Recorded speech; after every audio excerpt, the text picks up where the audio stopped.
நம்ம யாருமே 100% க்ளீன் அப்படிலாம் கிடையாதுல்ல. நம்மளுக்கு எல்லாருக்குமே பேட் பேச்சஸ் இருக்கும், பேட் ஹேபிட்ஸ் இருந்திருக்கும். எனக்கும் இருந்தது. அண்ட் இப்போ இல்லைன்னும் போது எனக்கு அது பெருசாவே தெரியல. நான் சின்ன வயசுலலாம் ரொம்ப ஷையா ஃபீல் பண்ணுவேன். நம்ம வீட்டை பத்தி எப்படி நம்ம வெளில சொல்றது, நம்மளை பத்தி நம்ம வெளில எப்படி சொல்றது, ஐயோ நம்மளுக்கு இது நடந்தது, இதை சொன்னா அவங்க என்ன நினைச்சுப்பாங்க. இப்போ எனக்கு அந்த மாதிரி தயக்கம் எதுவும் இருக்கிறது இல்லை. ஏன்னா எனக்கு அது தப்பா தெரியறது இல்லை. நான் சிகரெட் பிடிச்சேன், அதை விட்டுட்டேன் அப்படின்னு சொல்லும்போது நம்ம விட்டுட்டோம், அது ஒரு தப்பான பழக்கம், அது நம்ம விட்டுட்டோம் அப்படின்னு சொல்லும்போது யாரோ ஒருத்தனுக்கு கேட்டு அவன் விட்டானா அது it gives people some strength. நான் சிகரெட் பிடிக்கிறத குவிட் பண்ணதோ இல்லை பிடிச்சிட்டு இருந்ததோ இது நம்ம எல்லாருமே அவமானமா ஒரு ஒரு ஒரு எம்பாரஸ்மெண்ட் அதோட அட்டாச் பண்ணிக்கிறோம். நம்ம இப்படி பண்ணா அவங்க அப்படி நினைச்சிருவாங்களோன்னு எனக்கு அந்த ஃபீலிங் கிடையாது. நினைச்சுக்கோங்க, நான் இப்படிதான் இருந்தேன், இன்னைக்கு நான் செமையா இருக்கேன், ஓகே செமையா இருக்கேன். ப்ராப்ளி 5 வருஷம் கழிச்சு இன்னைக்கு இருக்கிற கெட்ட பழக்கத்தை நான் நிறுத்திட்டேன்னு சொல்லிட்டு வெளில வந்து சொல்லுவேன். ஐ மீன் லைக் பேட் ஹேபிட் இந்த சென்ஸ். இன்னைக்கு என்ன ஒரு விஷயம் என்கிட்ட பிடிக்காம இருக்கலாம், நான் செமையா இன்னும் கோவப்படுறேன், எனக்கு பயங்கரமா கோவம் வரும்.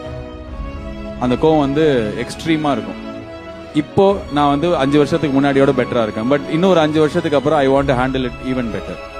ஸோ ஐ திங்க் எல்லாருக்குமே ஒரு ப்ராசஸ் இருக்கு, ஜேர்னி இருக்குல்ல. அந்த ஜேர்னியில நிறைய தப்பு பண்ணுவோம். தப்பு பண்ணி அதை வெளில சொல்றதுக்கு கூச்சப்படாத இடத்துல இருக்கும்போது I think we are in a better space.